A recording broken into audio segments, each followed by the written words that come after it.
Got an Iron Maiden Funko Pop Killers Eddie. Green. And also glow in the dark. Special edition. Number 144. This thing's super light because it's a Funko Pop plastic toy. 5 by 3.5 by 6.5. This Eddie came in this plastic case. I don't know if they all come in it, but this one did. So let's check it out and see what we got going on. All right, nice plastic case. Little sticker on here says it glows in the dark and also indicates that it is a special edition figure. This little side view, number 144. There's the back view. Got the number 144 Pop Rocks Iron Maiden, shows the Eddie, shows the regular Iron Maiden Eddie, the Killers Eddie, the Number of the Beast Eddie, and the Peace of Mind Eddie.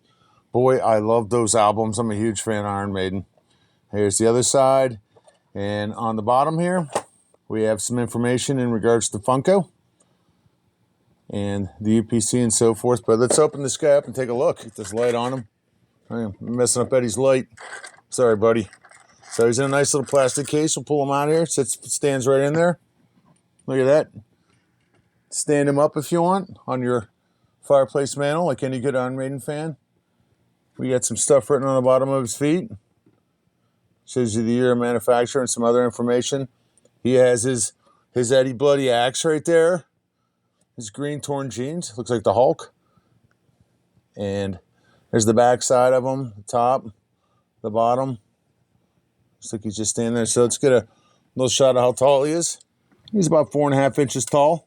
Pretty cool if you're an Iron Maiden fan or an Iron Maiden collector and you're trying to get all the Eddies, the glow-in-the-dark ones. Certainly one you got to have. We love Iron Maiden. We love Eddie. We love Derek Riggs, who drew the original Eddie character. And anyway, if you're looking for your Eddies, check it out. This thing's pretty cool. I love it.